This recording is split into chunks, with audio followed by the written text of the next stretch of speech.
The ancient city of Taposiris Magna is hidden on the northern coast of Egypt. These days it has very little of its former glory, but what lies beneath it may hold the secret to uncovering a famous mystery, that of Cleopatra, the most memorable Egyptian queen in history. The recently discovered tunnel is also known as a geometric miracle for its time. Excavations have uncovered a 43-foot-long structure below the ground, which is partially submerged in water. Its shape and construction technique are similar to that of the Eupalinos tunnel, another amazing ancient discovery. This one is located in Greece and was built by excavating simultaneously from 2 points, aiming to have them meet in the middle. The use of math and geometry to make this construction was astonishingly precise for those days, more so since it was built near a mountain.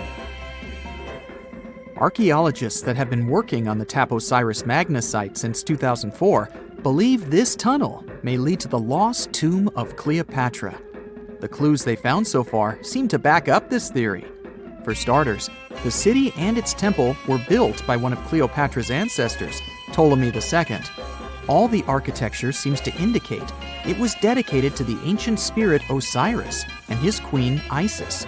Throughout her reign, Cleopatra did try to associate herself with Isis, so it may be no surprise she chose this location as her final resting place. Scientists have yet to pinpoint Cleopatra's tomb, but research continues with the help of modern technology. To study this location better, archaeologists have even used a special device called ground-penetrating radar. This tool allows us to analyze what lies beneath the ground without being intrusive. Since this tunnel is so old, research needs to be done very delicately. Seeing pictures of what's underground before you start digging is incredibly useful and has been done here since 2011. Finally discovering Cleopatra's tomb may help us piece together her story, especially what might have happened during the last portion of her life, which is still surrounded by mystery. We still don't know the exact cause of her passing. Some believe she may have let herself be bitten by a poisonous Egyptian cobra. Others have suggested that she was well accustomed to toxic substances, even hiding some in her hairbrush in case she ever needed it. But that's not to say she chose to use it on herself. We do have a lot of other interesting information on Cleopatra that's equally as impressive, like the fact that she had a stylist. Most of the images you've seen depicting this famous queen show her wearing black eyeliner. This look was put together by Airas, a woman known to have been her personal beautician. She traced the long line from her eyes to her temples, a makeup technique still used today to enhance the eyes. Airas was an important figure throughout Cleopatra's life, known also as her confidant and close friend.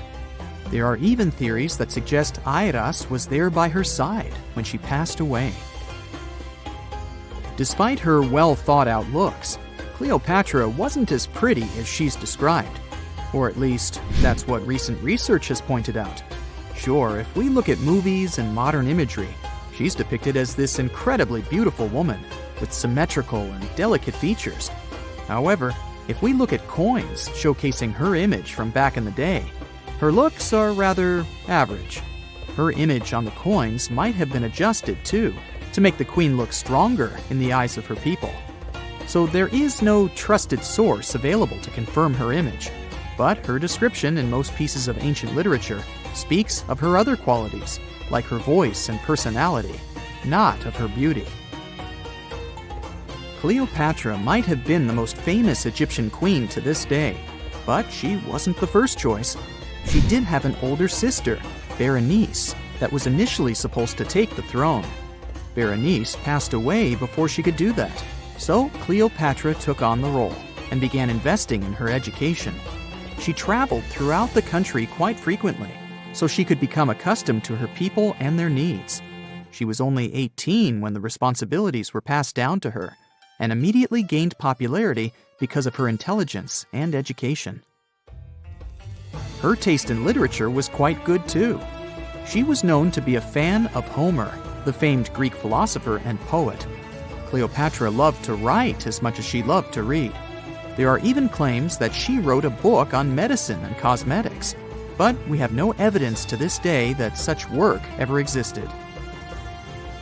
Part of being a great leader back then meant you had to speak multiple languages. Cleopatra clearly understood that, and that's why she's rumored to have known many languages to varying degrees. Some archaeologists suggested she spoke Greek, Egyptian, and Ethiopian, as well as many Arabic dialects. She might have even spoken Latin, but there's little evidence to support this claim.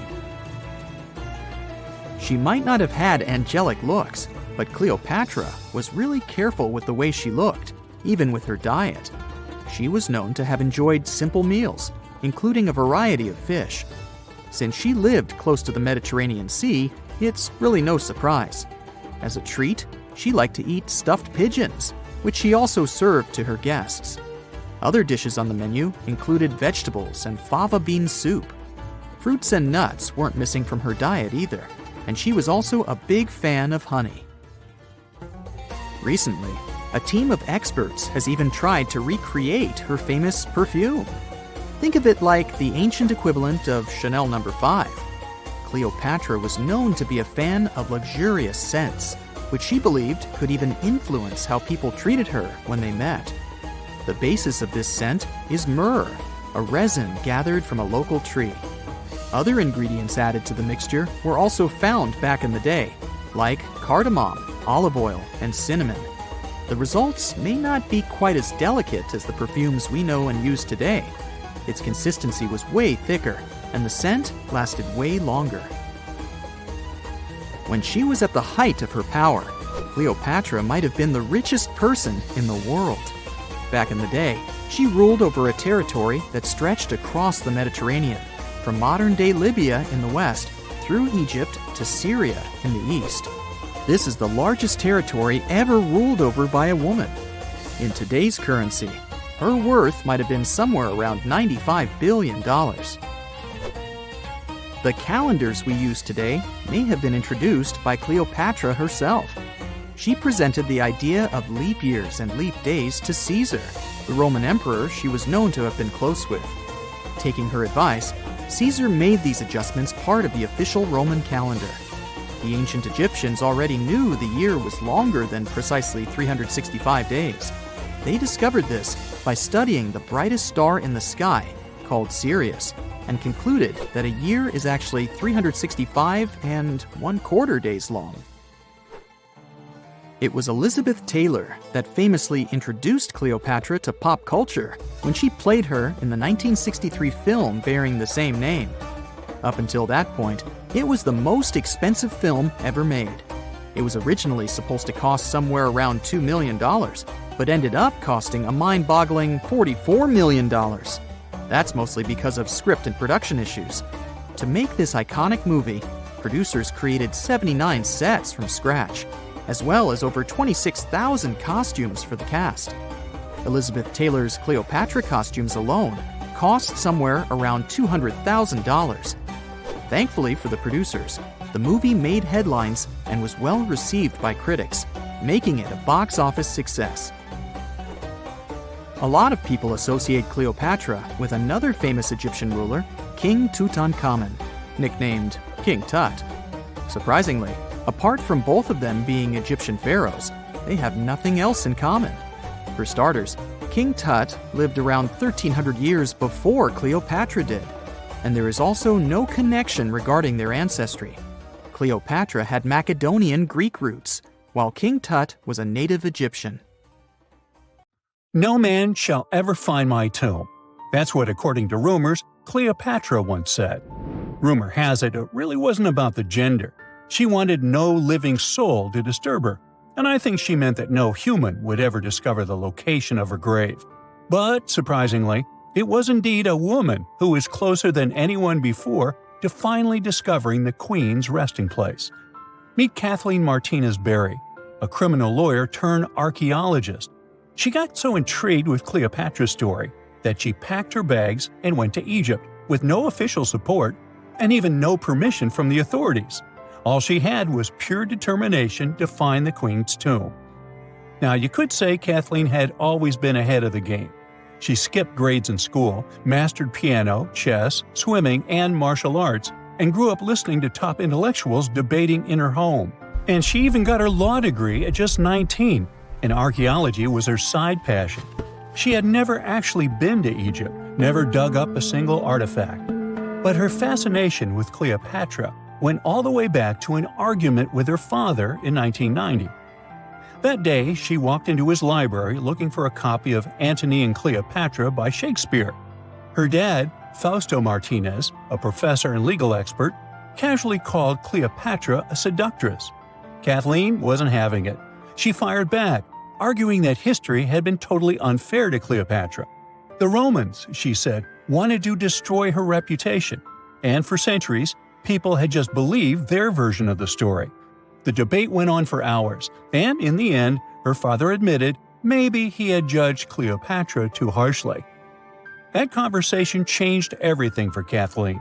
From that day on, she read every ancient text she could find, especially Plutarch's account of Cleopatra and Mark Antony. The more she learned, the more convinced she became that Cleopatra wasn't just some queen who fell for the wrong guy. She was a genius, playing a dangerous political game to keep Egypt independent. And the more she read, the more she started thinking, what if everyone had been looking for Cleopatra's tomb in the wrong place? That thought stuck with her. When she was caring for her second child, she earned a master's in archaeology. Multitasking. That reignited an obsession that would take over her life, uncovering the truth about Cleopatra. Even though most experts believe that Cleopatra's tomb, along with the final resting place of 13 other Ptolemaic rulers, lies somewhere beneath modern-day Alexandria, Dr. Martinez has a different idea. She believes Cleopatra was buried at Taposiris Magna, an ancient temple dedicated to Osiris, the Egyptian deity of the afterlife. But she still needed an ancient foundation plate. These plates, about the size of a smartphone, were placed beneath important temple structures and often contained inscriptions explaining when and why the temple was built. If she could find a plate that confirmed the temple was dedicated to Isis, Cleopatra's patron deity, she'd have solid proof that this was the right place to look. Nothing could deter Martinez. She excavated the entire temple site, digging deeper than anyone before her. Her team found coins with Cleopatra's name and face stamped on them. It meant Cleopatra had a direct connection to this site. Then, they uncovered something even more interesting: a tunnel used to bring water to people, leading straight from the temple into the Mediterranean Sea. So, if parts of the temple had already sunken into the water, could Cleopatra's tomb be down there too? Martinez needed proof to convince Egyptian authorities to let her search underwater. And, against all odds, she found the missing foundation plate. On it, the pharaoh offered a large area of Nubia to deity Isis. That was it, the confirmation she needed. The temple was indeed dedicated to Isis, proving her theory wasn't just speculation. If one temple was on land, Martinez suspected the second temple, possibly Cleopatra's tomb, had collapsed into the sea. She needed help from experts in underwater archaeology, so she reached out to Robert Ballard, the guy who discovered the Titanic. With support from the Egyptian authorities, she and her team began exploring the waters off the coast of Alexandria. And what they found was mind-blowing. Underwater, they discovered massive stone structures, some standing 6 to 10 feet tall, right where the coastline would have been thousands of years ago. They also found basalt blocks, the same material used in the statues from the first temple. That meant one thing: those weren't just random rocks. They were the remains of a lost city, buried beneath the sea for centuries. Now, we can only wait and see whether Martinez and her team will be able to unravel one of the greatest mysteries of the past left by the outstanding woman that was Cleopatra. Here's some backstory. After her father, Ptolemy VII, passed away, Egypt's throne went to both Ptolemy VIII and Cleopatra, or so it seemed. Cleopatra, just 18 at the time, allegedly married her 10-year-old brother. Yeah, ancient royalty had some different customs, though there's no solid proof of that. But sibling love didn't last long. Young Ptolemy decided he wanted all the power for himself and tried to push Cleopatra out. Forced to flee the country, she didn't just sit around feeling sorry for herself. She raised an army, ready to march back and take what was hers. That's how, at 21, she was already in the Sinai Desert, leading an army and planning her return to the throne. Now, by that time, Cleopatra had already been locked in a powerful political, and not only political, alliance with Julius Caesar. In June 47 BC, she gave birth to a son, Ptolemy Caesar, better known as Caesarion, who, many believe, was Caesar's child. But that didn't stop her from playing by Egyptian royal rules. And her husband number 2, her other brother, Ptolemy XIV.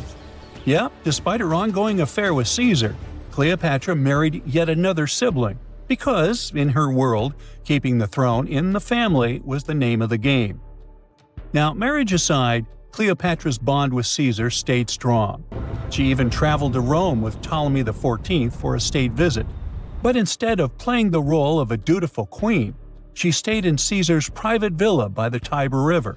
But after Julius Caesar lost his life in 44 BCE on the Ides of March, Cleopatra's political standing became shaky.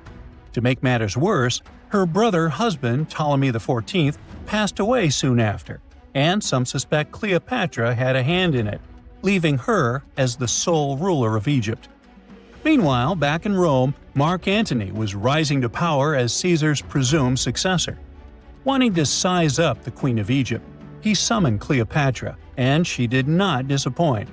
Sailing into town on a lavish barge dressed as a deity, Cleopatra made quite an entrance. Antony was instantly mesmerized, so much so that he left his third wife back in Rome and followed Cleopatra to Alexandria, where their relationship turned into a full-blown royal affair. The two had 3 children together.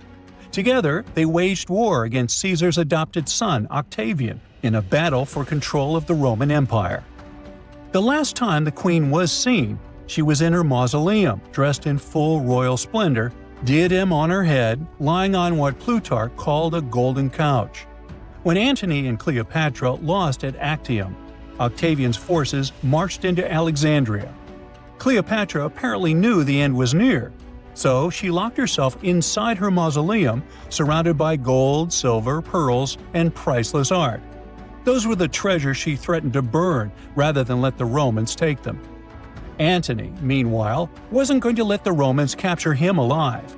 He wounded himself with his own sword, but before he passed away, he was carried to Cleopatra's side. She held him as he took his last breath in her arms. A little over a week later, Cleopatra made her own choice. Rather than face humiliation as Octavia's prisoner, she ended her life. Legend says it was the bite of a deadly asp, though history isn't quite clear on that. At the time, Cleopatra was only 39. Sounds like a rather full life to me. In November 1922, a boy walked through the desert mountains of Egypt and discovered some ancient steps carved into the rock. Subsequently, this find became one of the world's largest and most significant archaeological discoveries. This step was part of Tutankhamun's untouched tomb. Archaeologists found about 5,000 ancient objects, including jewelry, fabrics, painted vases, and funeral masks. You've probably seen one of them. It has become one of the most recognizable attributes of ancient Egypt. More than 100 years have passed since then, and now humanity has finally become close to another large-scale discovery, the tomb of Cleopatra. This queen was the last active ruler of the Ptolemaic Kingdom of Egypt, who sat on the throne from 51 to 30 BCE. There are many ancient records about Cleopatra, her reign, and her unusual personality, but until now, no one has discovered the secrets about her passing away in the burial place. So, one archaeologist, Dr. Kathleen Martinez, has been studying ancient records and temples around Alexandria for decades and concluded that the tomb of the queen should be located under the ancient city of Taposiris Magna, founded in 280 BCE. It was a big city on the northern coast of Egypt where tens of thousands of people were engaged in trade and industry, and it seems that Dr. Martinez's guesses turned out to be correct. She and a group of archaeologists have discovered a secret underground tunnel near Alexandria, with a length of about 0.8 miles. It was cut into the rock under Taposiris Magna's temple. During further excavations, they found many things that indicate Cleopatra's tomb lies in the tunnel's depths. It's also possible that she is buried there together with the Roman commander, Mark Antony. According to ancient records, Cleopatra and Mark Antony loved each other and together opposed the Roman Senate, which declared Antony a traitor. The fact that natural disasters have occurred on the territory of Taposiris Magna for thousands of years can complicate the excavations. Earthquakes and floods destroyed the city and possibly flooded its underground tunnels. But archaeologists hope the ancient tomb remains untouched, and that it hides many treasures and records about the royal life of ancient Egypt during the reign of the last dynasty. There's a chance that excavations will go underwater and in the mud. This will require much time and funding, but archaeologists are sure it's worth it. Anyway, it's too early to say that Cleopatra is really buried there, but scientists have found many things in the tunnel that confirm this, including clay pots, dozens of coins with the image of Cleopatra and Alexander the Great, as well as a bust with the image of the Egyptian queen.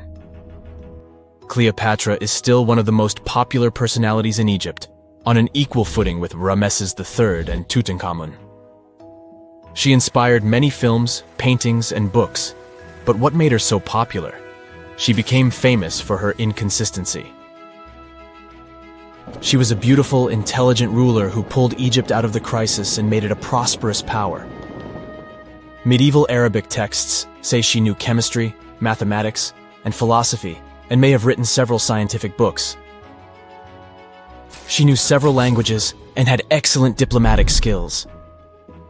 At the same time, there are many legends that she was a femme fatale who drove many men crazy. However, there's no evidence that her beauty was incomparable. The image of a stunning model was created by Hollywood when it made several films where famous actresses performed the role of Cleopatra. And the Roman Emperor Octavian, the adopted son of Julius Caesar, specially created the image of Cleopatra as an insidious seductress because he was her enemy. Even though she was born in Egypt, Cleopatra wasn't an Egyptian. Her ancestors were Greeks, among whom was one of the generals of Alexander the Great. However, the people of Egypt loved her. She learned the language and was very sensitive to the traditions of this country. She knew the history, mentality, and customs of ancient Egypt well. She raised the level of its economy and strengthened its status as a world power. Much of this was made possible thanks to her cunning and impressiveness. She loved theatrical performances and lavish celebrations. She knew how to surprise people and put on a show. But behind the exterior image of a luxury lover was an intelligent and calculating ruler. Ancient Egypt was a rich, luxurious country, and Cleopatra did everything to increase its wealth and strengthen its position in the international arena. For example, she was once in conflict with her brother Ptolemy XIII. The queen knew that she wouldn't be able to resist him, so she decided to attract Julius Caesar to their side. The Roman emperor arrived in Alexandria, where Cleopatra wanted to meet him, but Ptolemy knew about her plans and was about to prevent her from coming to Caesar. Then, instead of a rich and noisy arrival, Cleopatra decided to make her visit inconspicuous. She wrapped herself in a carpet or linen bag the emperor's servants carried into Caesar's private chambers. Cleopatra emerged from the carpet and impressed the Roman emperor with her beauty and determination. As a result, they fell in love with each other and became close allies. After some time, she impressed another influential Roman for diplomatic purposes. She arrived to meet Mark Antony on a golden barge with purple sails and silver oars. Cleopatra was dressed in the image of Aphrodite and sat under a magnificent canopy. Her servants dressed like cupids and were blowing her fan and burning incense. But Cleopatra created such a show for a reason. She knew that Antony revered Greek mythology and considered himself the embodiment of Dionysus. As a result, he was so impressed with this woman that he ended up marrying her. Cleopatra defended her crown, strengthened her alliance with Rome, and bore Antony 3 children. In Egypt, they threw big parties and enjoyed wealth with power. However, the relationship of a high-ranking official with the Egyptian queen caused a scandal in Rome. Octavian was Antony's primary opponent in the struggle for power, so he exploited the situation to darken the competitor's reputation. He used propaganda to make Cleopatra an insidious seductress in the eyes of Roman citizens. He accused Antony of succumbing to her charms. The Roman Senate supported Octavian and declared Cleopatra an enemy. In 33 BCE, this conflict reached a high point when Antony's navy clashed with Octavian's fleet. The latter won and forced his enemy to flee to Egypt with Cleopatra. According to some records, they took refuge near Alexandria. Pursued by the Romans, they hid in one of Cleopatra's palaces and met their end. Some legends say that Cleopatra was an expert in poisons. She provoked a venomous snake, a viper or an Egyptian cobra, to bite her. Also, according to another legend, she pricked herself with a poisonous needle. There's a theory that Cleopatra always carried an ampule with poison inside her hairbrush. And when she was cornered, she soaked the needle with this poison and pricked herself. None of this can be said for sure. Scientists are still trying to find out the truth. Perhaps when they reach Cleopatra's tomb, the world will get more answers about her tragic fate. She is considered the last ruler of Egypt. After her passing, Octavian plundered her palaces and temples and returned to Rome, where he became the main emperor. He successfully ruled the country and expanded its borders. His reign ended when he turned 75. World history would have looked different if Cleopatra and Mark Antony hadn't lost that naval battle. By the way, did you know that more time has passed between Cleopatra's reign and Neil Armstrong's flight to the moon than between the reign of the Egyptian queen and the construction of the Great Pyramid of Giza? Armstrong took a step on the Earth satellite in 1969, 38 years after the birth of Cleopatra. And the construction of the pyramid took place in 2560 BCE. Imagine how long the history of ancient Egypt is. Cleopatra is closer to us in time than to the pyramids. Egyptian archaeologists made an extraordinary discovery near Cairo just recently. Drumroll, please. The most ancient and most complete mummy yet discovered in the country. Yes, they were keeping it under wraps. The 4,300-year-old mummy was found in a group of tombs close to the step pyramid of Djoser, dating back to the Egyptian Old Kingdom. It was covered in layers of gold. The team also found several other tombs, including one belonging to an ancient Egyptian official and another belonging to a secret keeper who had the power to perform special ceremonies. Another interesting tomb was that of a writer, which featured the largest statues ever found in the area. This vast burial site is also home to more than a dozen pyramids and resting grounds. Probably one of the most famous mummies in the world is that of Hatshepsut. She ruled Egypt like a boss for around 20 years, building all sorts of impressive buildings and creating new trade routes. But when archaeologist Howard Carter found her tomb in the Valley of the Kings, her sarcophagus was empty. However, Carter did find two coffins in another tomb, one of which belonged to Hatshepsut's wet nurse and the other to an unknown woman. In 2006, a team of specialists decided to investigate whether that mysterious lady was the queen herself. They found a molar tooth in a wooden box with Hatshepsut's name on it, and when they compared it to a gap in the mummy's mouth, it was a perfect match. Ramses II was a pretty impressive ruler, but it was his mummy that eventually made history. Now, we don't hear too much about his daddy. Okay, I'll stop. Ramses is considered to be the most powerful pharaoh in all of Egypt, as he reigned for a whopping 6 decades. He also lived to be over 90 years old. Now that's pretty amazing, considering the time he lived in. Ramses II supposedly had over 100 offspring too. Talk about a big family. When he passed away, his body was originally buried in the Valley of the Kings, but some sneaky guys tried to rob his tomb of all his treasures. Officials back in the day weren't having any of that though, so they moved his body to a secret location to keep it safe. Fast forward to the 1800s, and Ramses II's mummy was discovered along with a bunch of other rulers and important officials. But it wasn't in the best condition, so archaeologists flew it to Paris to get it, pampered. Problem was, he couldn't just be transported into another country. The only solution available was to give Ramses II his own passport. His occupation was listed as king, and the document even featured his photo. You know, most mummies aren't necessarily known for having the most hydrated skin. But that of an ancient woman, also known as Lady Di, proves otherwise. No, not that Lady Di. This wealthy lady from ancient times was discovered in an ornate tomb in 1971, and she looked fabulous, if we can say so about a mummy. Thanks to the special conditions in her tomb, like the moisture in the environment and the lack of oxygen, her body was almost perfectly preserved. Her skin was soft, her hair was on point, and she was still flexible. The museum that now proudly displays her mummy also shows a ton of fancy items that were buried with her, like dinnerware and musical instruments. Archaeologists investigated the mummy further and discovered that she passed away from a heart attack at around 50 years old. Even though it hasn't been around for over 2,000 years, Lady Di is still making history. The mummy of Otzi the Iceman was discovered in the Alps in 1991. Austrian authorities initially thought he was a modern mountaineer because he was so well preserved. Turns out, he was actually from the Copper Age. He was found in a mountain pass over 10,000 feet above sea level. Through studying his mummy, we've learned so much about life in Copper Age Europe.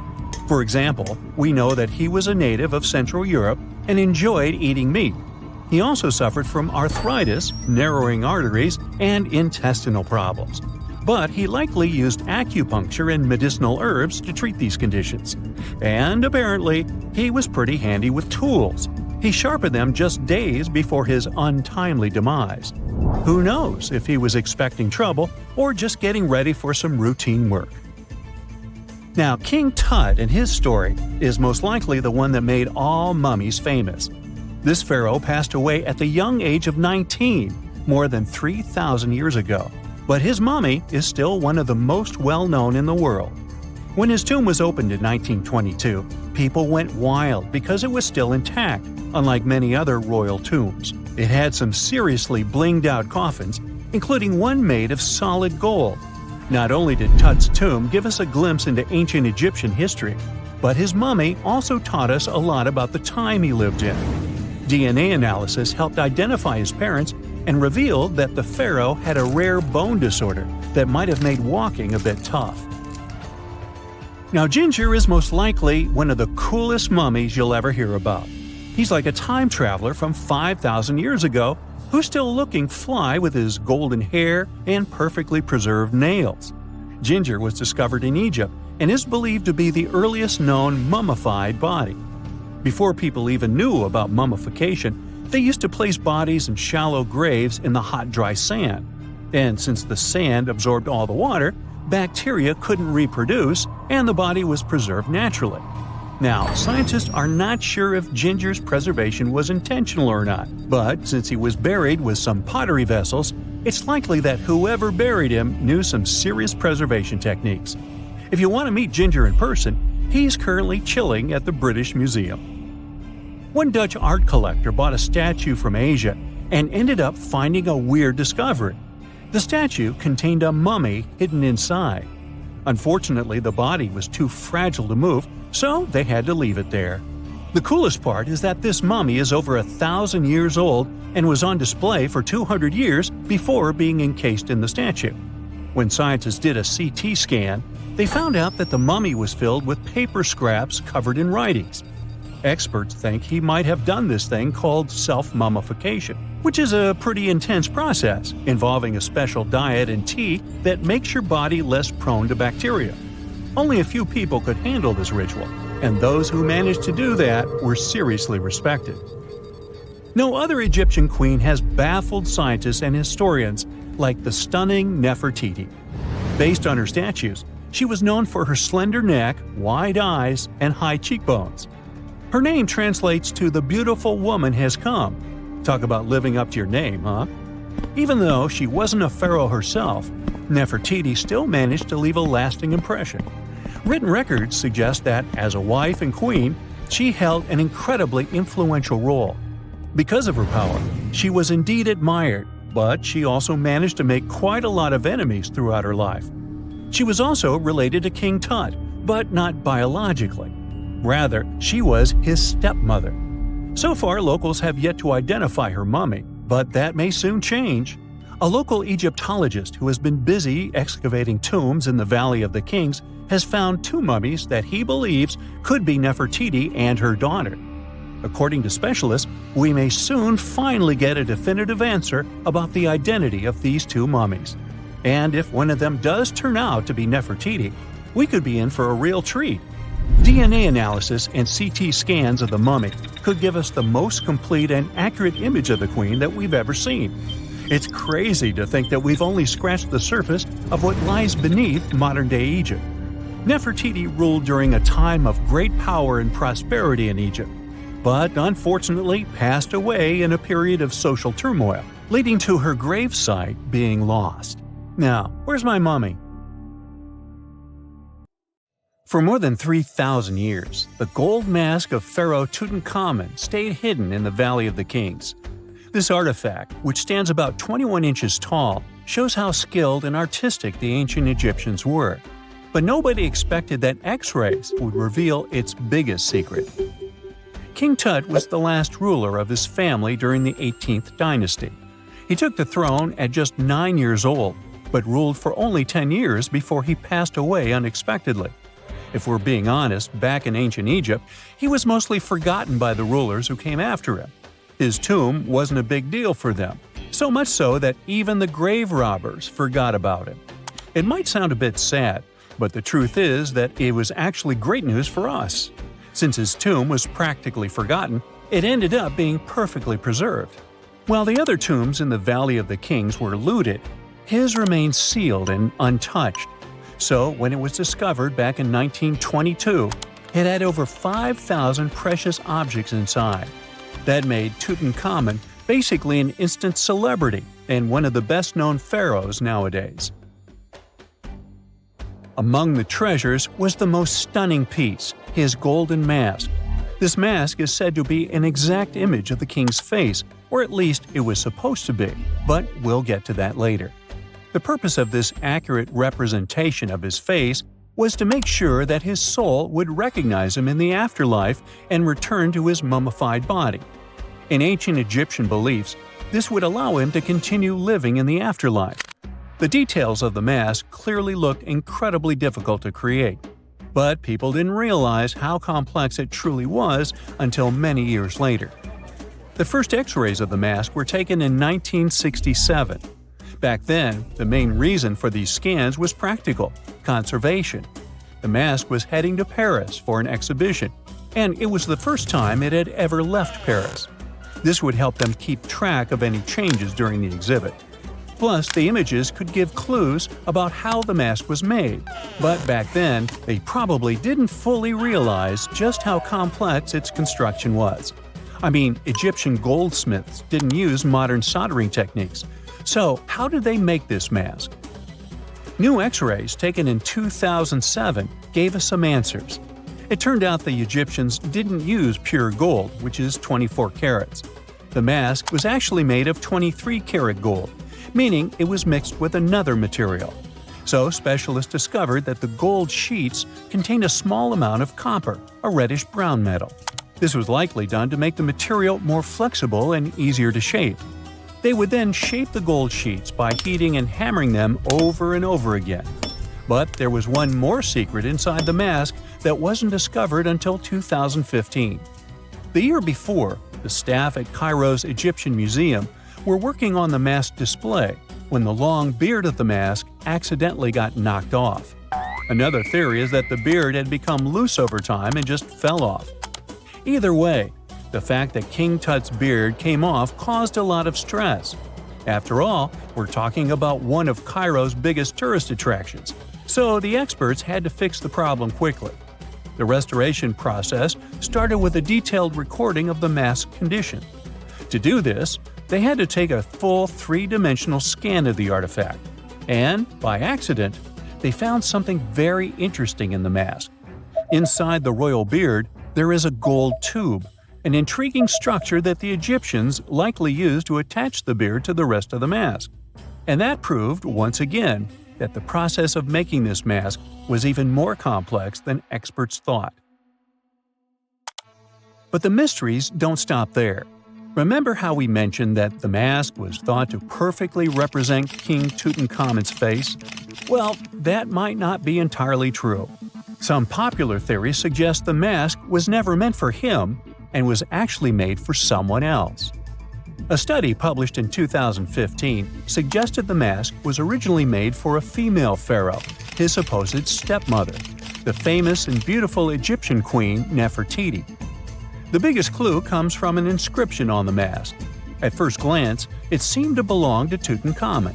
But after a close examination, researchers noted that something else was actually written underneath King Tut's name. The royal name stamp seems to have been altered, and originally it had something written on it that translates to Queen Nefertiti. There is another feature of King Tut's golden mask that was overlooked for years, which adds even more mystery. As we mentioned earlier, experts believe he wasn't respected much by the pharaohs who came after him. And one of the clues that made archaeologists think this is the pierced ears on the mask. Some researchers believe that King Tutankhamun wouldn't have worn earrings after he was a kid. So, according to their theory, by the time he passed away at 18, he shouldn't have been represented with pierced ears. This could also support the idea that the mask originally belonged to Nefertiti, or maybe to someone who wasn't even connected to King Tut. But the mask isn't the only source of mystery. In fact, his whole tomb is full of puzzles. Recently, historians found a sign that the place where King Tut was supposed to be buried was changed at the last minute. For years, experts wonder why a pharaoh who ruled for 9 years ended up in such a simple tomb. When compared to the grandeur of other pharaohs' tombs, his tomb seemed, well, a bit plain. The idea that a king like Tutankhamun would have such an unremarkable resting place just doesn't match up with the power and importance he must have had in ancient Egypt. So, what happened? Well, apparently, this might have something to do with his successor, Pharaoh I. After King Tutankhamun passed away, researchers believe that I made sure to erase him from Egypt's history. So, one theory suggests that he was probably behind the quick decision to place King Tut's body in a smaller, less impressive tomb. When experts looked at I's own tomb, they found something interesting. There is a large wall covered in painted baboons. This is the same type of artwork found in Tutankhamun's tomb. It seems like the same person might have chosen the artwork for both tombs. Now, the design and decoration of the two tombs are almost identical, suggesting there was a shared hand behind both. But there is one key difference. I's tomb is fit for a king. It's much bigger and more impressive, even though the style and artwork are similar to what you see in Tutankhamun's tomb. So the theory suggests that I decided what went into both tombs. Since Tut passed away unexpectedly at a young age, his grand tomb wasn't finished in time. Normally, pharaohs start building their tombs while they're still alive to make sure everything is perfect. But Tut passed away when he was just 18, so there wasn't enough time. I may have taken advantage of the situation, ordering a smaller tomb for Tut and keeping a larger one for himself. Experts believe this theory explains why Tutankhamun's tomb is so simple and how I managed to wipe his memory from history so easily. But in the end, the story of King Tut's mask and tomb is full of mystery and intrigue. Each new discovery sheds more light on what really happened all those years ago. But one thing is for sure, the secrets of ancient Egypt still have much to reveal, and King Tutankhamun will continue to fascinate people for years to come. Imagine working 7 days a week on a large-scale construction site. You, along with thousands of others, carry millions of stone blocks and put them on top of each other according to a complex system. You work without modern construction equipment. You have no air conditioning or constant access to water. It's so hot outside that you can fry eggs on the road. You've been building the pyramid for decades, and now, when it's finally done, you enjoy the result of the colossal work of thousands of people. You're looking at a giant cultural monument of global value that will freeze in time and amaze people for tens of thousands of years. A few thousand years have passed. People in the 21st century see the pyramids and are like, wow, I can't believe humans have built this. Yeah, the people who built the pyramids wouldn't have appreciated such a theory. But actually, there are reasons to believe that people built it using some fantastic technology. From the outside, it seems the Great Pyramids are just big triangles of stone. People just put some heavy blocks on top of each other, and that's it. In fact, the design seems too perfect to be true. The pyramid consists of more than 2 million blocks. They lay so close to each other and are so even that you couldn't squeeze even a thin sheet of paper between them. Scientists still can't figure out the exact technology for building the Egyptian pyramids. One of the biggest and most famous is the Great Pyramid of Giza. This huge construction, well known all over the world, has one big secret. There should be a capstone on top of the pyramid. It's a triangular-shaped stone block, a small pyramid on top of a huge one. It's also called a pyramidion. The builders of ancient Egypt made it out of granite and limestone and covered it with gold. No records or old drawings prove that there was a pyramidion at the top of the Great Pyramid of Giza. But there's another ancient Egyptian structure with such a triangle, the Red Pyramid. It was built before the Great One, and its capstone has survived to this day. Archaeologists have found and reconstructed it. But where could the capstone of the Great Pyramid be? It's a mystery that still has no answer. Some are sure that some thieves have stolen it from the top. Maybe they just climbed up and pushed the pyramidion down. It makes perfect sense. The capstone was probably the most valuable element of the pyramid. Many scientists and archaeologists still don't know its exact purpose. Some believe that this peak covered with gold glorified the pharaohs. The capstone reflected moonlight at night and illuminated the entire space around it. During the day, the capstone reflected sunlight with its shiny surface. You could have noticed it from afar. The top of the pyramid was a kind of guiding star for lost travelers. All other stone blocks of the pyramid consist of limestone. People polished them to make them look shiny. In the past, they were even glowing and reflected light. You could see glowing pyramids from space, although they looked like tiny lights. Over thousands of years, winds, sandstorms, and rains have changed the pyramid's appearance. If people had taken care of them all this time, they would have looked like something out of science fiction movies, or the pyramids from Las Vegas. But unfortunately, we will never see their original appearance. Some archaeologists and scientists believe that the capstone could absorb the sun's energy and distribute it evenly throughout the pyramid. No one knows precisely why the Egyptians needed this technology. There's a theory the pyramids are ancient energy systems. The pharaohs applied this energy to use some unique technologies that were more advanced than all the achievements of the 21st century. And the triangular shape of the pyramids was ideal for boosting this electromagnetic energy. In theory, solar radiation, or electromagnetic forces, accumulated at the top of the pyramid, filled the inner rooms, and then went down the walls to the base. Any surface distortion could prevent the flow from spreading, so they had to create a perfectly smooth surface. That's why they installed the blocks so that nobody could squeeze a needle or razor blade between them. Many people believe in this theory because they built the pyramids from limestone. This material can hold energy inside itself. In the inner part, they created granite deposits to cause air ionization, that is, to create an electric charge. They also dug channels under the pyramid for water to transmit electricity.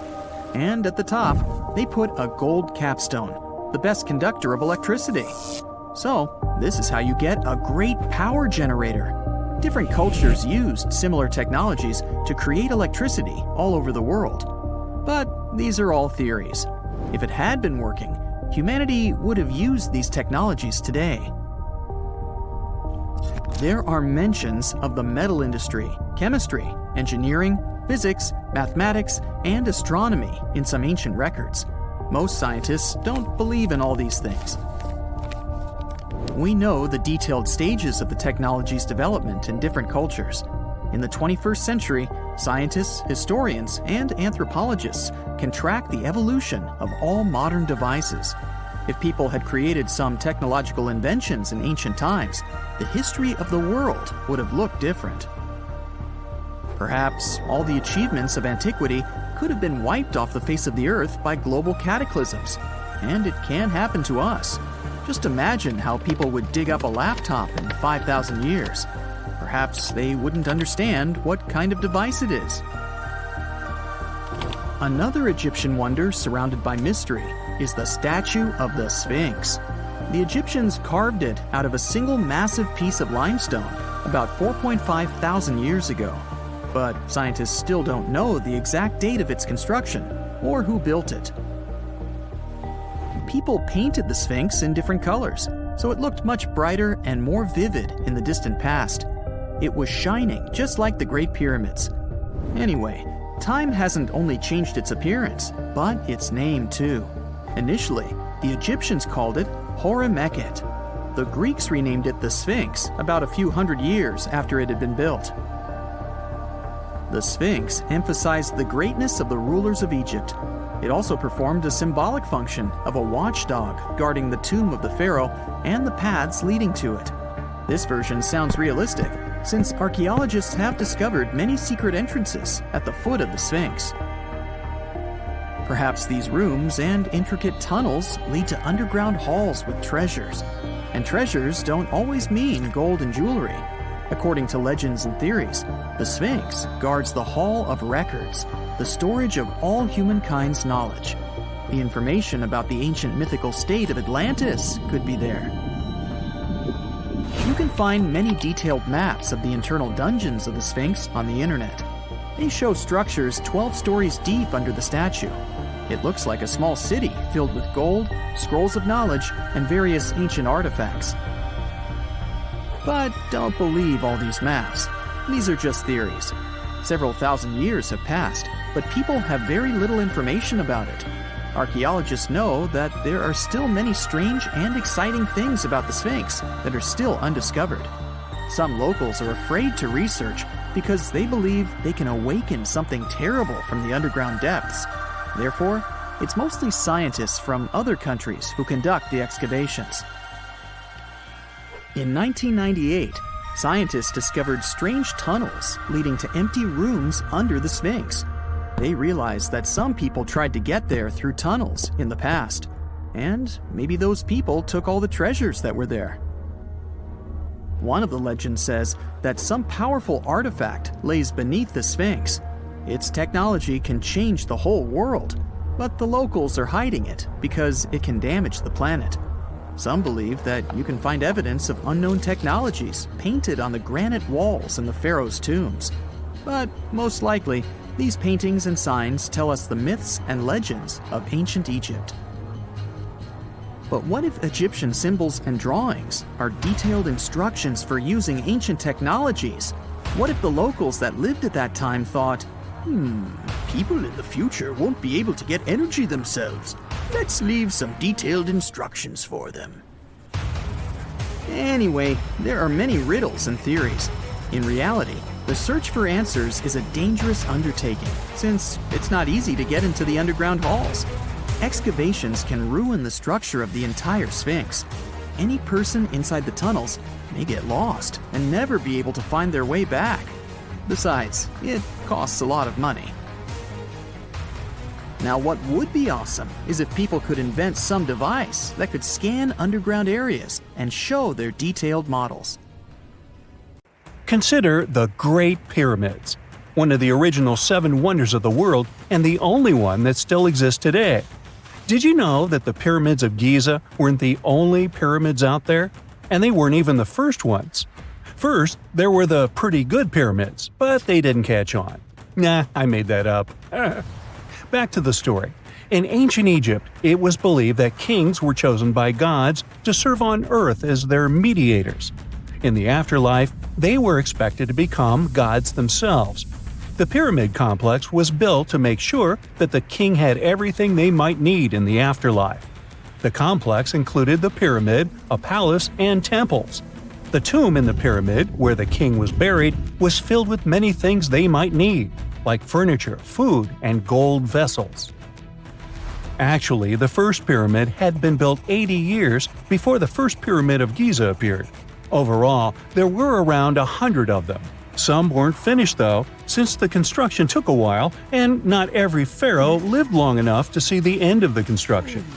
And now let's talk about the construction itself. The biggest of the pyramids of Giza is as tall as a 40-story building. So how on earth did they manage to build a structure that massive 5,000 years ago, long before machines and other equipment appeared? Well, let's figure it out. So Pharaoh Khufu ascended the throne around 2575 BCE, and his architects started the construction of the oldest and biggest of the pyramids of Giza. He figured that over 2 million limestone blocks had to be used to build the pyramid, each weighing around 2.5 tons, around the weight of a rhino. The architect wanted to finish the construction in 20 years. To make it possible, a stone had to be carried and pushed into place every 4 minutes, 24 hours a day, 7 days a week, and 365 days a year, except leap year. So obviously, a lot of workers were needed to make it happen. Many believe that it was enslaved people who worked at the pyramid's construction site, but that's not true. Workers came from all over Egypt to contribute to the project. All in all, around 25,000 of them. The Egyptians were doing all kinds of work, starting with manual labor and crafting tools to administrative work. They all worked around 10 hours a day. They were housed and well-fed, and they were overall living a more comfortable life than an average Egyptian could afford at that time. Supposedly, the builders lived in a nearby temporary city and were a highly organized community with a strong leader. The pyramids seemed to be designed to align with the points on a compass, and their sides symbolized the rays of the sun. But back at that time, there were no compasses. Ancient Egyptians figured out the directions themselves and with amazing precision. To align the pyramids, they used 2 constellations. The construction site was arranged on the west bank of the Nile River. This also had a symbolic meaning. Just like the sun sets in the west, life sets in the west as well. The second pyramid of Giza was for Khufu's son, Pharaoh Khafre. It's a bit smaller, but this one has the famous noseless statue of the Sphinx. Of course, originally it had a nose. I would tell you what happened to it, but it's still a mystery, and no one knows for sure. Sphinxes have the body of a lion and the head of a human. They were considered guardians of important areas. This famous Sphinx, also pronounced Sphinx, has the head of Pharaoh Khafre and is guarding his pyramid, facing the sunrise. The Sphinx is one of the biggest and oldest statues in the world. Originally, it not only had a nose, but was also painted. Scientists have discovered traces of the red color of its face. So, most likely, the Sphinx was painted red. There are also remains of yellow and blue color on its body. The statue definitely wasn't boring. Till around 1800, the Sphinx was buried up to its shoulders until an adventurer with a team of 160 men dug it out. But let's get back to the construction. The workers, of course, needed stone blocks. There were 2 main places where people could get these stones. One source was close to the construction site, but that fossil-lined yellow stone was only suitable for the pyramid's interior. The limestone blocks for the exterior were hauled from 8 miles away on 30-foot-long sleds. Apparently, it wasn't too hard to pull them. The sand mixed with the right amount of water was pretty slick, and 10 people could move a sled even with a rock weighing so much. Surprisingly, cutting off a block of limestone wasn't the biggest problem. When in the ground, it was soft and could be split relatively easy. But after getting exposed to the air, limestone hardens. So the most difficult part was to shape the blocks. That step was crucial because the smallest inaccuracies could lead to the whole pyramid collapsing. So, okay, those limestones were mined, carried on a sled, shaped, and then what? How could they be put into place? Well, this is still a mystery. Archaeologists have discovered the remains of a ramp system that dates back around the time the pyramids were being built. So historians have come to the consensus that, most likely, the Egyptians designed a unique ramp system to move and pull huge stone blocks. The most common opinion is that there were several ramps around the pyramid. There probably was a central ramp with 2 staircases on each side of it built over the pyramid stones. The ramp was growing as the pyramid was getting higher. People might have been walking up the stairs, pulling up stones on wooden sleds. But this is just one of the options. Other experts say that the ramps were around the pyramid, and some say that the ramps were inside the pyramid. Maybe we will never know for sure, and it'll forever remain a mystery. The exterior limestone of the pyramid was polished with sand and stone until it gleamed. On top, there was a gold and silver capstone, which glimmered over Egypt like a second sun. So, that's how it was 5,000 years ago. Now, about the interior. Surprisingly, there's not much inside the pyramid. Most of it is just solid stone with very little open space. But let's take a quick look inside. From the entrance, there are 2 stairways, one going down and the other going up. They take us to the chambers. There are 3 of them inside. Now, why is that? Apparently, throughout the whole construction, a burial chamber had to be prepared at all times, just in case a pharaoh kicked the bucket before the construction ended. So, separate chambers were built one after another as the construction progressed. The last of them was the main one. It's called the King's Chamber. It's the one where Khufu was resting. It's the biggest room at the very heart of the pyramid, and there's a big passageway leading to it. It was likely used as a kind of elevator to move granite up to build the interior. Granite was also used to make 5 stories of support beams to ensure that the pyramid didn't collapse. And we can see that it worked since it's been standing for centuries. Unfortunately, none of these chambers have hieroglyphs on the walls. If you want to see the writings, you should go to the decorated tombs near the pyramids. Those pieces of art are depiction of ancient Egypt's culture and daily life. The texts allow researchers to study their language and grammar. The treasures that once were in the pyramids have been taken by people. There were also many secret tunnels and passages inside the pyramids, but even today, no one knows the whole plan of the interior. Scientists have been sending little robots with cameras inside for many years, but there's still a lot we don't know about the pyramids. Now they're trying to use an X-ray to scan the pyramids from the outside, without going inside. So yeah, ancient Egyptians did create a mystery no one has been able to crack for 5,000 years already. Let's face it, most ancient tombs have been looted at least once. No matter how scary the rumors could have been, most mummies were open too. But one. This is the Bashiri mummy, and it puzzles everyone so much that nobody dares to see what's inside. Meet Howard, but you must know him already if you're into Egyptian history. He's primarily famous for discovering King Tut's tomb back in 1922. But few people know that before this revolutionary discovery, he had probably found another mummy. It happened in 1919, and it goes by several names, either the Bashiri mummy or the Mummy of Pacheri, or the Untouchable One.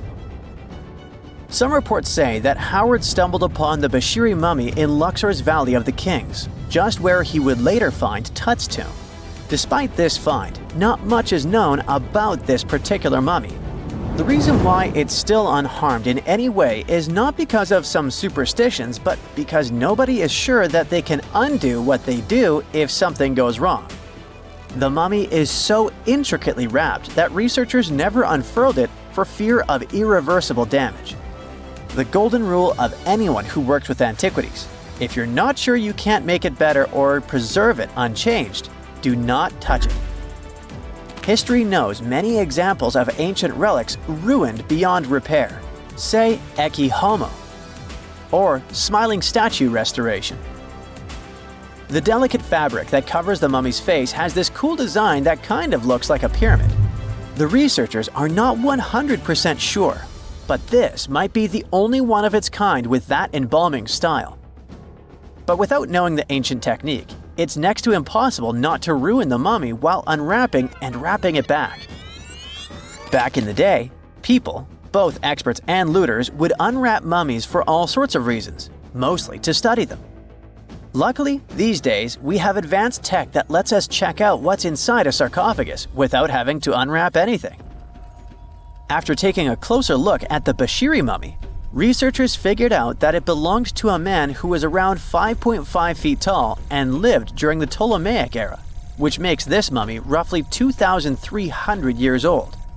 The Egypt Museum shared that the X-ray scan also uncovered an inscription of the guy's name, but it's a bit tricky to tell if it says Pacheri or Nenu, adding to the intrigue. The museum also pointed out that the fancy casing the mummy is in features all sorts of decorated scenes. You can see the mummy lying on a bed, flanked by deities Isis and Nephthys, along with the 4 sons of Horus. Plus, there are 2 images of the funerary god Anubis at the feet of the casing. By the way, Bashiri mummy is not the only one that has remained untouched. This is Issa Temkebde, and Gaston Maspero, a French archaeologist, made the decision to leave her mummy untouched, wanting to keep her resting peacefully since she was in such amazing shape. He did mention, though, that her tomb had been raided long ago. Thanks to some X-ray work, we learned more about the mummy. The scans revealed a few artifacts still wrapped up with the wife of a high priest, including amulets around her neck, right arm, and forehead. The X-rays also showed she had some dental issues and arthritis in her knees. While she passed away as an older woman, it's tough to pinpoint her exact age. However, various sources from her son's reign indicate that she was held in high regard in the kingdom. Isitemkebd served as the sister wife of Penejam II. You got me right, they were related by blood and were siblings, but back then it was pretty common to get married this way to preserve the purity of the bloodline. Say that to Habsburg, duh. Their chase for purity only led to inbreeding and the notorious Habsburg's jaw. Right, I guess we should not judge ancient Egyptian rules and morals, but what we can say for sure is that both Bashiri and Isitemkebd were incredibly lucky to stay untouched. The odds were not in King Tut's favor, though. The researchers' work hit him hard. The tomb itself was discovered in 1922, but it wasn't until 1925 that the nested coffins were opened during an excavation. The outer coffin, held together with silver pins, opened up to show another coffin shaped like a mummy, decorated with colorful glass and flower garlands. There were worries about the king's mummy because it had been exposed to moisture. The middle coffin was pretty heavy and didn't have any handles, so they had to be super careful taking it out. Inside the innermost coffin, which was solid gold and wrapped in a red cloth, they found the royal mummy, and this all went down on October 28, 1925. Tutankhamun's mummy, measuring about 6.07 feet, fit snugly into the innermost coffin, which was 6.17 feet long. You can already tell there was a problem, right? Imagine how hard it is to extract something as fragile as an ancient dried-up mummy, especially when there's not much room for maneuver. Plus, the mummy looked sus. It was pitch black. Howard Carter, the lead archaeologist of the expedition, estimated that around 2 buckets worth of oils had been poured over the mummy. But care had been taken to avoid the mask and feet. It was made to preserve him better. The body was positioned at a slight angle in the coffin, and there was a noticeable difference in the amount of dark oils on the right and left sides, indicating that the coffin might have tilted while being lowered into the sarcophagus. This oil created moisture inside the coffins, and over time, it reacted chemically, which Carter described as a sort of slow, spontaneous combustion, leading to the carbonization of the linen wrappings. Unfortunately, the combination of heat and moisture took a toll on the mummy's trappings as well. The crooked flail fell apart, the resin scarab cracked, and the threads holding the hands and mummy's bands started to decay, making everything quite fragile. Plus, the oils hardened over the years, effectively gluing the mummy and mask to the coffin's bottom. To try and separate the mummy from the inner and middle coffins, they were placed in the sun for several hours, reaching temperatures of 149 degrees Fahrenheit. Despite this effort, the mummy remained stuck, so the initial examination had to be done right where it was. The first part of Tutankhamun's mummy the researchers checked out was his lower legs and feet, meaning they started the examination from the bottom up. As they peeled back the bandages, they uncovered the first of many treasures wrapped up with the king. They took their time to carefully document and photograph everything they found. The inner layers of bandages were in pretty bad shape, mostly turning to dust, making it tough to figure out how everything was originally wrapped. Still, the overall methods matched what was seen in other nobles' mummies from that time. Lots of folded linen pads were used to shape the torso and thighs. The outer and inner bandages were made from fine linen, while the middle layers were coarser. They had some intricate bandaging around the shoulders and chest with a similar style around the groin. Each limb, along with fingers and toes, which were fitted with gold caps, was wrapped separately. Tutankhamun even wore gold foil sandals on his feet. They hoped to separate the mummy from the coffin by removing the outer bandages, but the resins had stuck the body to the coffin. So, the researchers ended up chiseling it out. To do this, they had to cut the torso in half at the hips and disarticulate the arms to continue unwrapping. Each part was treated with hot paraffin wax for stability, and later the hands and feet were reattached with resin. Finally, they used hot knives to detach the head from the mask. To check the teeth, it was decided to make an incision around the jaw and neck, which was later fixed with resin. So technically, the scientists did all they could to preserve the mummy, but still, in a way, it ended up being damaged beyond repair. What do you think? Should they have left it in the coffin? Or did they do the right thing? Let us know in the comments. So looky here, scientists discovered ancient artifacts near King Tut's tomb. Turns out, his VIP final resting place looks more like a public graveyard with about a dozen wooden coffins that's been there for around 3,600 years. Now, okay, I might have exaggerated a tad. The 11 tombs weren't exactly right next to King Tut, but they were close, near the same city of Luxor. New findings in Egyptian tombs can help us piece together what life was like in ancient Egypt. And guess what? Ancient Egyptians seem to have been remarkably like us, modern humans. Say, the women have always loved jewelry, and archaeologists retrieved a beautifully made necklace with 30 amethyst beads and 2 agate beads, plus a hippo head amulet. Bet it was all the rage back then. Researchers also discovered 2 copper mirrors. One had a handle shaped like a lotus, and the other was decorated with Hathor, the ancient Egyptian deity of the sky, women, fertility, and love. These recent excavations near Tutankhamun's burial site led to another jaw-dropping revelation. For the first time in thousands of years, fragments of Queen Hatshepsut's Valley Temple were uncovered. This fearless woman was thought to be the second female pharaoh, who ruled with both courage and wisdom, leaving a legacy as solid as the stones themselves. Her temple, hidden for ages, opens a window into a time filled with power, intrigue, and spiritual devotion. Archaeologists found over 1,000 beautifully decorated stone blocks on the outskirts of Hatshepsut's funerary temple.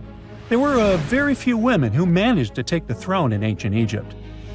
Another tomb was found nearby, and it belonged to the overseer of Queen Teti Sheri's palace, whose name was Jehuti-Mez. Queen Hatshepsut seems to have even more tombs, aces up her sleeve. These tombs were carved into the rock instead of being built as pyramids, showing a unique ancient perspective on how to protect the soul in the afterlife. Experts managed to retrieve some cool ancient pieces from the site. Toys made of clay, mummy masks, winged scarabs, and some amulets. Sadly, there surely used to be way more artifacts, but over the last centuries, there have been people other than archaeologists to stumble upon this site. It's likely that looters got to these tombs before them and may have taken some valuable items. But they did leave behind some cool stuff for the researchers, like pottery used for offerings of bread and meat, along with archers' bows that connect the tomb's owners to the Egyptian military. Meanwhile, soul protection is way more important than you might think, especially if you're roaming around Luxor looking for ancient secrets. You aren't scared of King Tut's curse, are you? Let me tell you what happened to those who weren't scared. But promise me to take it with a dash of salt, okay? For years, Egyptologists, especially those who believed in paranormal activity, were convinced that there was an unsettling curse surrounding Tutankhamun's archaeological discoveries. This belief stemmed from the mysterious and untimely demise of several excavators who discovered the tomb in 1922 with no logical explanation for why they passed away. It was just easier to chalk it up to something supernatural and avoid the whole mess. But it turns out it wasn't a curse at all. It was likely the radiation that caused those excavators to perish. Now, you might wonder where the radiation came from. After all, while radioactivity was discovered in the 19th century, ancient Egyptians, despite their impressive pyramids, didn't have any radium lying around to make Tut's tomb glow like crazy. So, what could be the real story? It might have been toxic waste behind it all. Toxic levels of radiation from uranium and hazardous waste have been lurking inside the tomb since it was sealed over 3,000 years ago. The burial chamber of Tutankhamun's tomb reportedly has such high radiation levels that anyone who steps inside could easily end up with a fatal dose of radiation sickness or an incurable condition. By the way, you can have a somewhat similar level of radioactivity if you don't get rid of those moldy dinner leftovers you left to perish in your fridge a month ago. But this radioactivity isn't exclusive to Tutankhamun's tomb. Ancient Egyptian artifacts discovery is rewarding yet dangerous due to unusually high radiation levels in Old Kingdom tombs all over Egypt. Geiger counters have detected radiation at 2 sites near the Giza pyramids, and radon, a radioactive gas, has been found in several underground tombs in Saqqara. Interestingly, experts believe that the builders of these ancient tombs were aware of the toxins, as some eerie warnings were carved into the walls of many tombs. One inscription ominously declared, "They that break this tomb shall meet their end by a malady that no doctor can diagnose." Other ominous phrases like "forbidden," "due to evil spirits," only added to the fear that supernatural curses haunted these ancient sites. Ominous signs have stunned archaeologists since forever, but the fear grew even stronger a century ago with the mysterious passing of Lord Carnarvon, who funded King Tut's excavation in 1922 and reportedly explored the treasure-filled rooms, along with several others who entered the tomb. Arthur Weigall, another British Egyptologist who was present at the tomb's opening and is credited with starting the curse myth, passed away young when he was just in his 50s in 1934. Chances are the condition that made him pass was connected to radiation. In total, 6 out of the 26 people who were there when the tomb was opened met their end within a decade from various causes. Not only X-ray exposure, those reasons include asphyxia, stroke, heart failure, pneumonia, and even poisoning. Well, isn't this getting a little grim? There was one guy who opened the tomb and somehow managed to avoid the infamous curse, Howard Carter, or so it seemed. Some folks pointed to his survival as proof that the curse wasn't real. After digging up the tomb, Carter published several books on the topic and shifted gears from archaeology to dealing in antiquities for various museums. Despite dodging demise or injury, rumors swirled about how the curse may have impacted him in other ways. One of the big stories linked him to Lord Carnarvon's daughter, Evelyn. Some said he was madly in love with her, but she married someone else, so he chose to stay single. Others claimed they had an affair while she was in Egypt, which ended when her father passed away and she left the country for good. However, there wasn't much evidence to support these stories. Evelyn was just 6 when they met, and they remained friends until his last breath. She was even one of the few attendees at his funeral, but denied any romantic involvement, saying they weren't that close. A year after the revolutionary discovery near King Tut's tomb, Evelyn married politician Sir Brograve Beauchamp and had a daughter. That same year, Beauchamp toured the tomb with his parents, guided by Carter himself. Carter never married and, aside from those posthumous rumors about Evelyn, had no other romantic connections. While the curse adds an intriguing twist to his life story, his tendency to keep relationships at arm's length was evident long before the tomb was opened. It seemed Carter just wasn't a people person. In 1939, after battling a serious illness, he ultimately succumbed to fate. He was 64, which was a pretty common life expectancy in the UK back then, so no one really thought it was off and linked it to an ancient curse. When he passed, it turned out he had several artifacts from Tutankhamun's tomb in his London apartment, which were eventually sent back to Egypt, marking what some viewed as the curse's end. Who knows? Maybe if he hadn't had all those ancient souvenirs at his place, he would have lived way longer. But all the other demises might seem off. The curse theory was likely fueled by some strange events during the excavation. Carnarvon got a mosquito bite that became severely infected, and around the time they opened the tomb, Cairo experienced a bizarre power outage and a freak sandstorm. Back in England, the Earl's dog, Susie, managed to escape from Carnarvon's house and began barking frantically at seemingly nothing. At least that's what the staff and family saw. Strangely enough, at the very moment her owner's heart stopped, Susie started howling and fell down without showing any signs of life. Maybe radiation didn't play a crucial role after all, and those were indeed ancient artifacts from King Tut's tomb that made them all perish. Spooky, huh? The first photograph was taken in 1826. Yeah, there I am, way in the background. I'm waving. From then on, we've had countless images taken all over the world. Back in the day, if you really wanted your portrait taken, you needed a painter to help you with it. You would have had to stand still for long periods of time, making sure the light was just right. And let's face it, those portraits weren't really as exact. Maybe you'd have asked for your eyes to be a bit brighter, or your lips a bit podier. When it comes to famous people in ancient history, there's not much we can do in terms of photography. It's simple. There aren't any pictures or famous ancient people.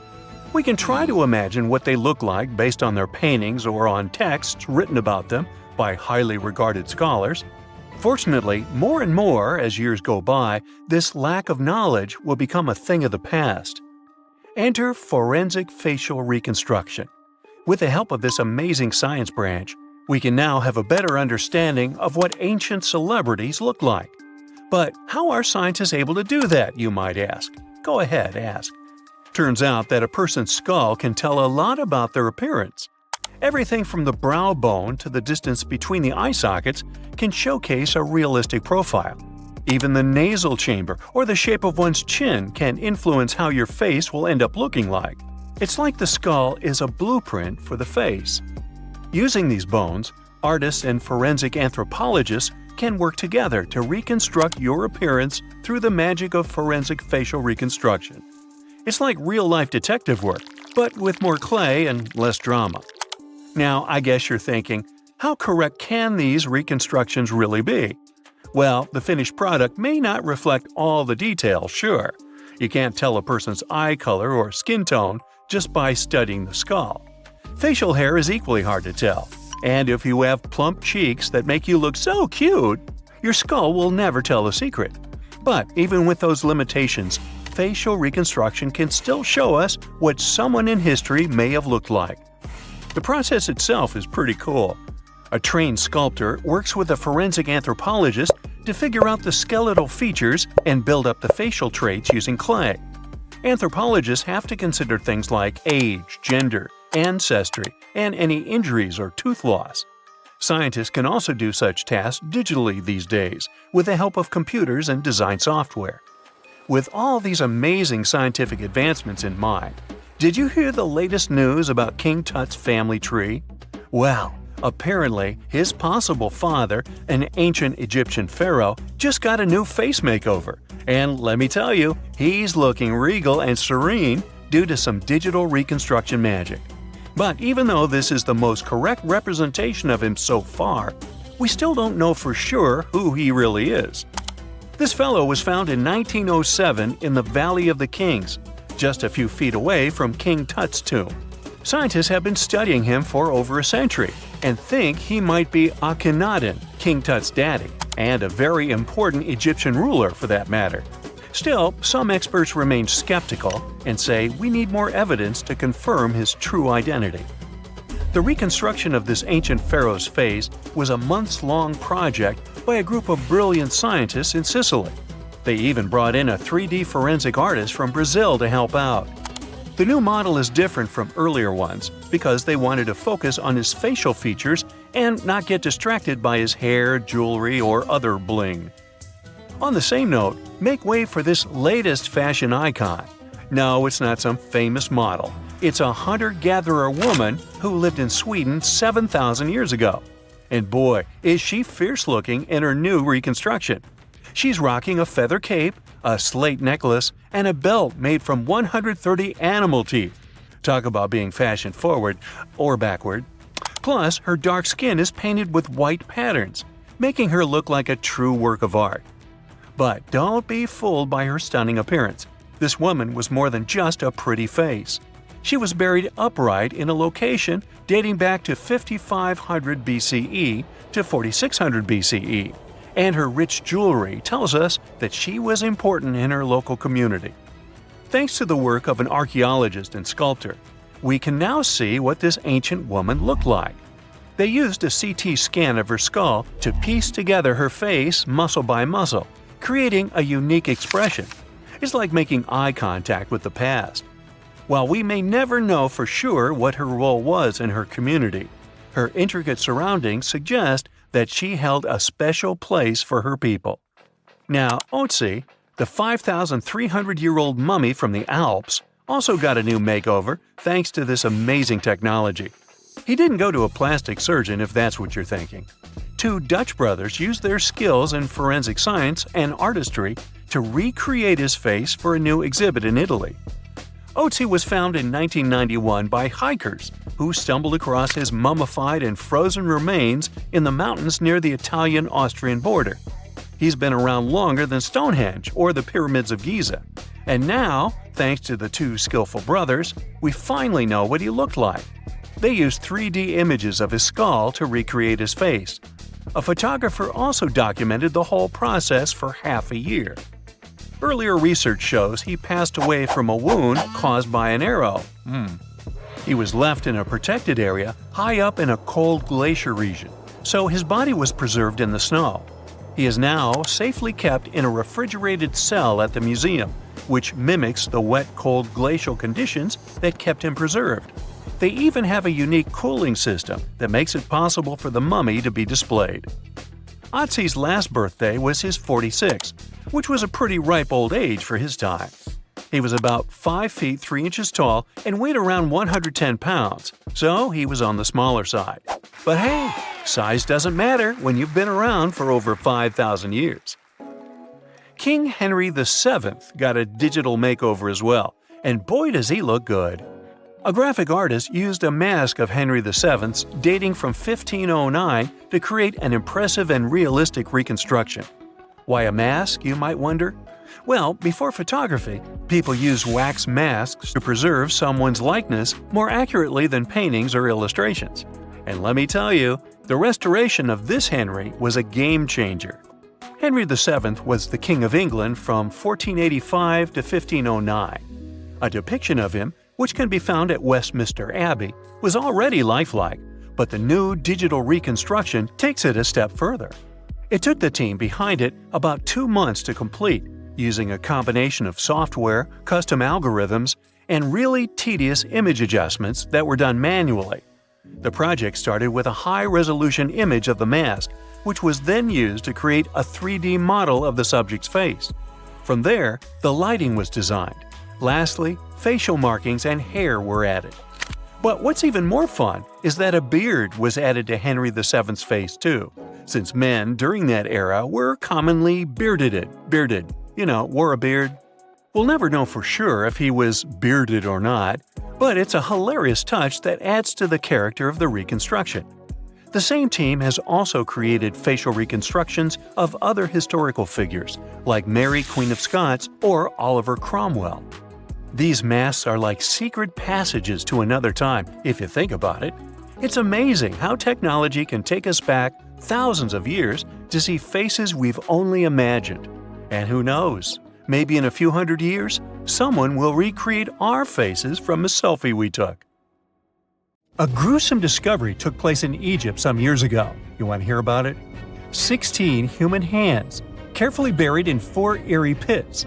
They didn't look too much like human hands at first, since they were abnormally large, but they were.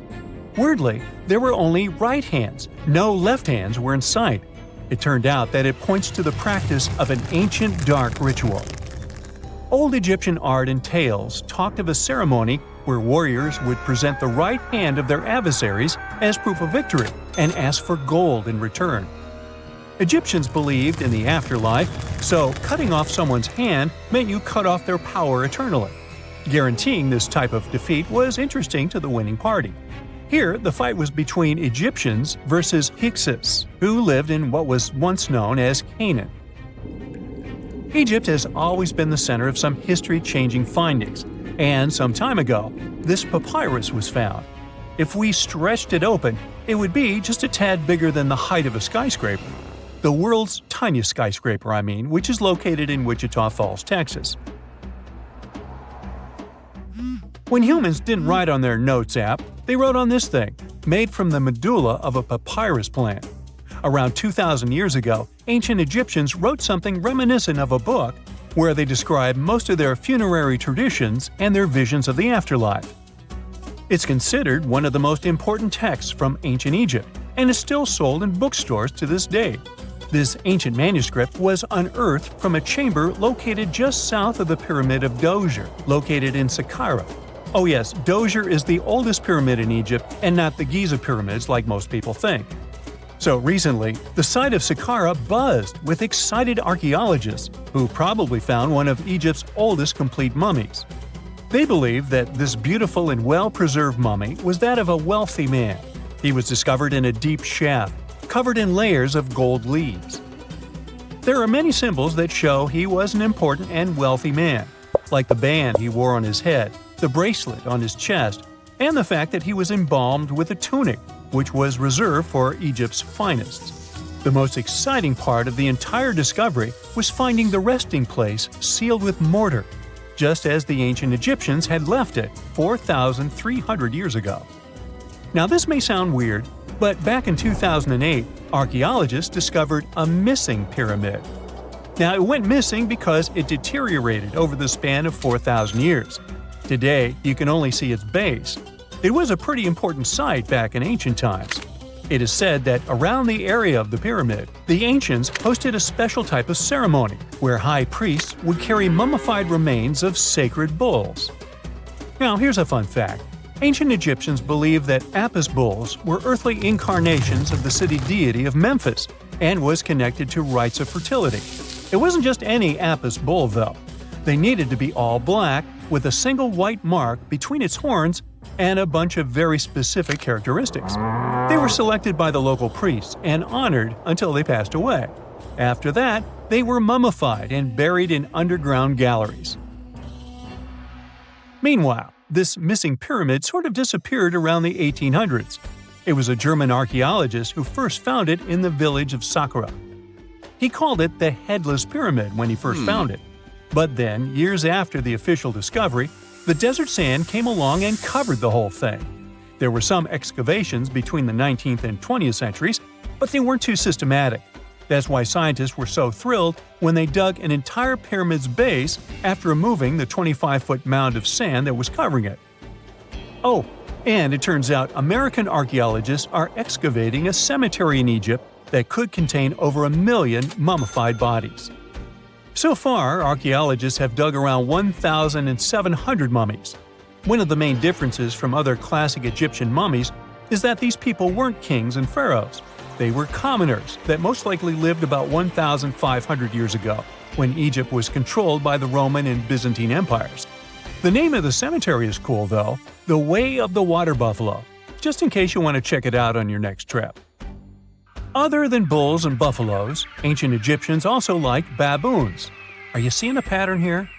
In the beginning of the 20th century, archaeologists discovered a site filled with mummified baboons in a place called, guess what? The Valley of Monkeys. An animal wouldn't have been mummified if it wasn't considered important. Certain animals were more important than others, since they were linked to specific deities.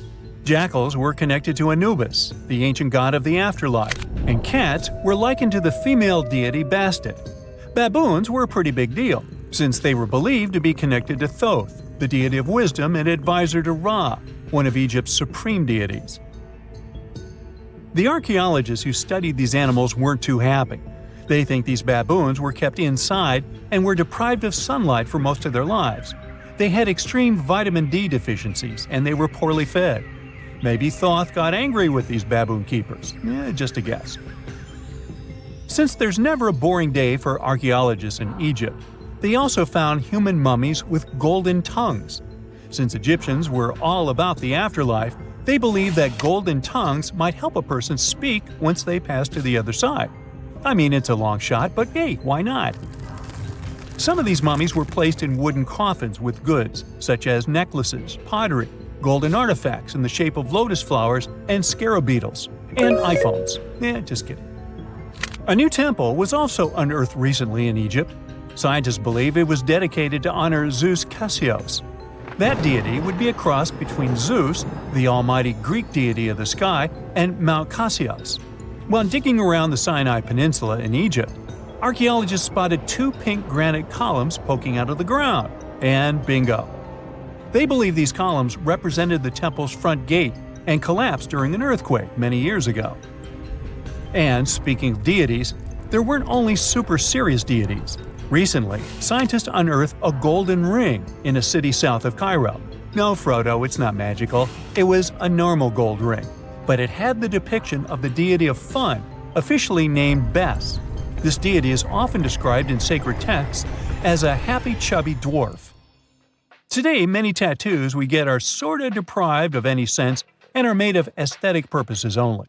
In ancient Egypt, though, women would get tattoos as a token of protection for childbirth. That's what scientists think, at least. Around the Nile region, scientists found some mummies that had well-preserved tattoos, which is a rarity since the skin deteriorates so easily. 2 of these women tattooed their lower backs, and the drawings were simple.